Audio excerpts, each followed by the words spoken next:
50 साल का एक सक्सेसफुल आदमी जिसने कभी शादी नहीं की, लेकिन जब उसकी लाइफ में 14 साल की लॉरिटा आई तो वो उसका दीवाना हो गया और इसी दीवानेपन में उसने लॉरिटा की माँ से शादी तक कर ली ताकि वो लॉरिटा के करीब आ पाए। अब क्या उसे लॉरिटा मिल पाएगी? गाइस, आपकी तरह हमें भी कहानियाँ बहुत पसंद है, इसलिए हम कहानी नहीं बल्कि एक नया एक्सपीरियंस लेकर आते हैं। सो ऐसे ही हौसला देकर हमारे चैनल को सब्सक्राइब और बेल आइकन को ही पक्का से करके जाएं। तो चलो कहानी सुनाती हूँ।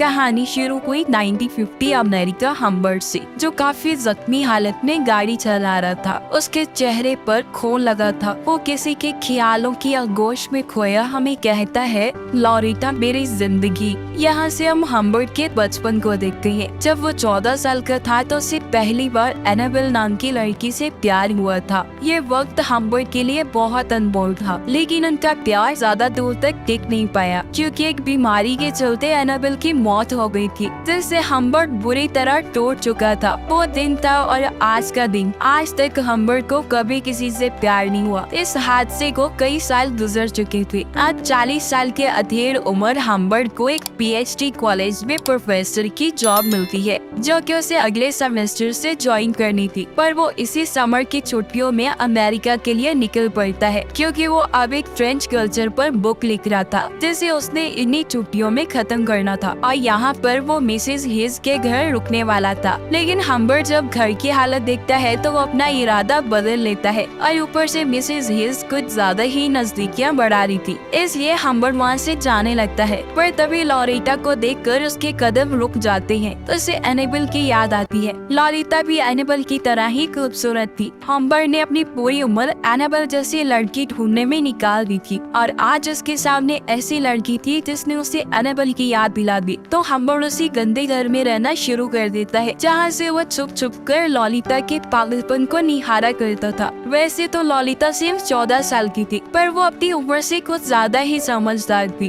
वो पहली नजर में ही समझ गई थी कि हम्बर्ट उसे पसंद करता है, तो वो जानबूझकर उसे टच करती है। कभी उसकी गोद में बैठती है तो कभी उससे फ्लर्ट करती है। पर वही मिसेस हिज अब हम्बर्ट के साथ शादी करने के सपने सजा रही थी। इन सब से बेखबर हम्बर्ट बस लॉलिटा के लिए पागल होता जा रहा था। अगली सुबह मिसेस हिज हम्बर्ट को लेकर पिकनिक पर जाती है, जहाँ हम्बर्ट को पता चलता है कि मिसेस हिज लॉरिटा को समर कैंप भेजने वाली है। हालांकि लॉरिटा समर कैंप जाना नहीं चाहती थी, पर उसकी माँ उसकी एक नहीं सुनती, जिसपे वो अपना सारा गुस्सा हम्बर्ट पर निकालती है। पर जिस दिन लॉरिटा को जाना था उस दिन हम्बर्ट उठने में लेट हो गया। वो जल्दी से खिड़की में जाता है, जहाँ से हम्बर्ट लॉरिटा को देखता है और लॉरिटा उसे। लॉरिटा गाड़ी से निकलकर भागते हुए हम्बर्ट के ऊपर कूद जाती है और उसे किस करती है। मानो हम्बर्ट की तो जैसे दुनिया रुक गई थी। वो इस पल को जी भर के जीना चाहता था, पर अगले ही पल उसे एक बड़ा झटका मिलता है क्योंकि उसे मिसेस हिज का एक लेटर मिलता है जिसमें वो उसे शादी के लिए प्रपोज कर रही थी और अगर हम्बर्ट मना करता तो वो लॉरिटा से दूर हो जाता। इसलिए हम्बर्ट मान जाता है और दोनों शादी कर लेते हैं। हम्बर्ट तो ये सब लॉरिटा के लिए कर रहा था और मिसेस हिज के टॉर्चर से बचने के लिए वो उसे नींद की गोलियां दिया करता था। अब लॉरिटा और हम्बर्ट का प्यार एक सीक्रेट था, पर ज्यादा देर तक नहीं, क्योंकि एक दिन मौका पाकर मिसेस हिज हम्बर्ट की डायरी पढ़ लेती है, जिसमें हम्बर्ट का लॉरिटा के प्रति सारी पोल खुल जाती है। इतना ही नहीं, उसने मिसेस हिज के बारे में भी काफी बुरा भला लिखा हुआ था कि वो एक नंबर की चिपकू औरत है। तो मिसेस हिज उस पर टूट पड़ती है और उससे सारे रिश्ते खत्म करते घर से बाहर चली जाती है, जहाँ एक कार एक्सीडेंट में एट द स्पॉट उसकी मौत हो गई थी, जिसमें हम्बर्ट दुखी से ज्यादा खुश था क्योंकि उसके और लॉरिटा के बीच आने वाला कोई नहीं है। वो लॉरिटा को लेने समर कैंप जाता है, जहाँ लॉरिटा जब अपनी माँ का जिक्र करती है तो हम्बर्ट उसे झूठ बोलता है कि वो हॉस्पिटल में है। पर हम्बर्ट लॉरिटा को इतने वक्त बाद देखकर बहुत खुश था। वो लॉरिटा को कहता है उसने उसे बहुत मिस किया, जिसमें लॉरिटा कहती है, तुम्हें मेरी कोई फिक्र नहीं, तुमने मुझे अभी तक किस नहीं किया। लॉरिटा के मुंह से ये सुनकर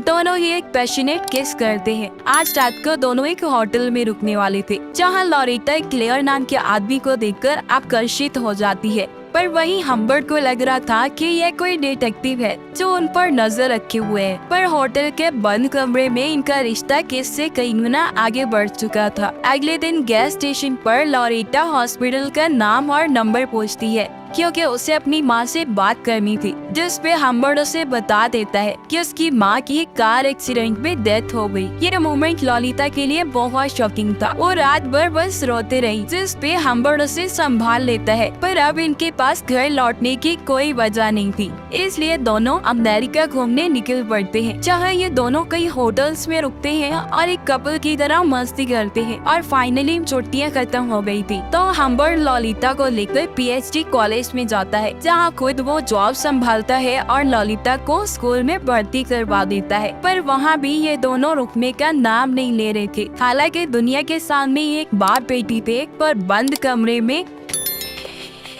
एक दिन ऐसे ही हम्बर्ट लॉलिता का प्ले देखने उसके स्कूल जाता है, जहाँ उसे पता चलता है कि ये पूरा प्ले क्लेयर ने लिखा है। क्लेयर वही आदमी जैसे हम्बर्ट एक डिटेक्टिव समझ रहा था। जैसे जैसे समय बीतता जा रहा था, अब लॉलिता का प्यार हम्बर्ट को लेकर कम होने लगा था, जिससे हम्बर्ट डरने लगा था कि कहीं लॉलिता उससे दूर न हो जाए। एक दिन ऐसे ही हम्बर्ट लॉलिता को किसी से बात करते हुए देखता है। जैसे ही लॉलिता हम्बर्ट को देखती है, वो फोन काट देती है और बहुत अजीब बिहेव करती है, मानो वो बहुत कुछ छुपा रही हो। इससे पहले उनका रिश्ता और खराब होता, हम्बर्ट लॉलिता को एक और टूर पर ले जाता है। पर यहाँ कंडीशन ये थी कि इस बार लॉलिता डिसाइड कर रही थी कि उन्हें कहाँ जाना है। पर रास्ते में हम्बर्ट को लगता है जैसे उनका कोई पीछा कर रहा है, और जब वो एक गैस स्टेशन पर रुकते हैं तो हम्बर्ट नोटिस करता है कि लॉलिता किसी से बात कर रही है। हम्बर्ट भागते हुए लॉलिता के पास जाता है, पर तब तक वो आदमी जा चुका था। तो वो लॉलिता से पूछता है, जिस पे लॉलिता कहती है वो बस रास्ता भटक गया था। आगे चलकर दोनों एक होटल में रुकते हैं, जहाँ हम्बर्ट जब कुछ खाने को लेने जाता है तो उसे वापसी में लॉलिता एकदम बिखरी सी मिलती है, जैसे उसके एब्सेंस में वहाँ कोई आया हो, जिससे वो बहुत डर जाता है कि कोई लॉलिता को उससे छीन ना ले। पर उसी रात अचानक से लॉलिता की तबीयत काफी खराब हो जाती है, जिस पे हम्बर्ट उसे तुरंत हॉस्पिटल ले जाता है, जहाँ डॉक्टर बताता है कि उसे वायरल फीवर है, जिसके चलते वो लॉलिता को एडमिट कर लेते हैं। तो हम्बर्ट होटल चला जाता है, पर अगले सुबह उसे एक न्यूज मिलता है कि लॉलिता तो अपने अंकल के साथ चली गई। ये सुनते ही हम्बर्ट हड़बड़ाते हुए हॉस्पिटल में जाता है और सबके साथ लड़ने लगता है। पर जब वो वहाँ पुलिस को देखता है तो सबसे माफी मांगता है। दोस्तों, असल में लॉलिता को कोई बीमारी नहीं थी, ये बस उसके और क्लेयर के वहाँ से भागने का प्लान था। पर हम्बर्ट बेचारा हर जगह लॉलिता को ढूंढ रहा था। वो हर उस होटल में चेक करता है जहाँ वो लोग रुके थे। वो लॉलिता को बहुत ढूंढता है और सोचता है क्या लॉलिता को मुझसे ज्यादा कोई प्यार कर सकता है, और एक बार फिर वो पूरी तरह टूट चुका था। इसी के साथ 3 साल गुजर जाते हैं। एक दिन अचानक से उसे लॉलिता का एक लेटर मिलता है, जिसमें वो बताती है कि उसने शादी करनी है और वो प्रेग्नेंट है, पर उसके घर की हालत कुछ ठीक नहीं, उसे कुछ पैसे चाहिए। तो हम्बर्ट तुरंत लेटर पर दिए हुए एड्रेस पर निकल जाता है, जहाँ वो कई सालों बाद लॉलिता को देखता है। वो लॉलिता से जानना चाहता था कि आखिर उसका पति कौन है जो लॉलिता को उससे दूर ले गया, जिस पे लॉलिता बता देती है वो क्लेयर के साथ भागी थी। उसे पहली ही नजर में क्लेयर से प्यार हो गया था। पर जब वो क्लेयर के घर गई तो वो एक पॉर्न इंडस्ट्री चलाता था, जिसके लिए उसे टीनेज लड़कियां चाहिए थी। पर लॉलिता अब क्लेयर के अलावा किसी के साथ वो नहीं करना चाहती थी, इसलिए क्लेयर ने उसे घर से निकाल दिया। हम्बर्ट को अब लॉलिता पर बहुत तरस आ रहा था। वो लॉलिता को अपने साथ चलने को कहता है, जिस पे लॉलिता कहती है तो हमारे साथ चलने से अच्छा तो मैं क्लेयर के साथ रुक जाती। ये सुनकर हम्बर्ट एकदम टूट जाता है और लॉलिता को जी भरकर देखता है और निकल पड़ता है क्लेयर को मारने के लिए, जिसने उसकी जान से ज्यादा प्यारी लड़की को उससे छीन लिया और फिर सड़कों पर मरने के लिए छोड़ दिया। हम्बर्ट उसके खून का प्यासा हो रखा था। वो जब क्लेयर के पास जाता है तो क्लेयर को तो लॉलिता के बारे में याद भी नहीं था। वो लॉलिता जैसी बहुत सारी लड़कियों को अपने जाल में फंसा चुका था। पर यहाँ हम्बर्ट को बहुत गुस्सा आता है। वो गन पॉइंट पर उसे लॉलिता के बारे में पूछता है, जिस पे जोर डालने पर उसे याद आता है कि लॉलिता अपनी मर्जी से आई थी और अपनी मर्जी से ही चली गई। पर क्लेयर समझ गया था कि अब हम्बर्ट उसे छोड़ने वाला नहीं है। वो हम्बर्ट को अपने घर रुकने को कहता है, जहाँ हर रात उसे नई नई टीनेज लड़कियाँ मिलेंगी, जिस पे हम्बर्ट को बहुत गुस्सा आता है और वो अपनी गन की सारी बुलेट क्लेयर की बॉडी में ठोक देता है। आगे हम वही सीन देखते हैं जो हमने मूवी की स्टार्टिंग में देखा था। पर अब हम्बर्ट हेम्बर्ट के पीछे पुलिस पड़ी हुई थी, पर वो भाग नहीं रहा। जिस भी लड़के से उसने प्यार किया वो उससे दूर हो गई। अब उसकी जिंदगी का या उसके जीने का कोई मतलब नहीं बचा था, इसलिए पुलिस उसको पकड़ कर ले जाती है, जहाँ जेल में 1 साल बाद एक बीमारी के चलते हेम्बर्ट की डेथ हो जाती है और मूवी यहीं पर एंड हो जाती है। गाइस, ये कहानी एक सच्ची घटना पर आधारित थी। वैसे आपको कहानी कैसी लगी कमेंट कर जरूर बताना। Thank you for watching.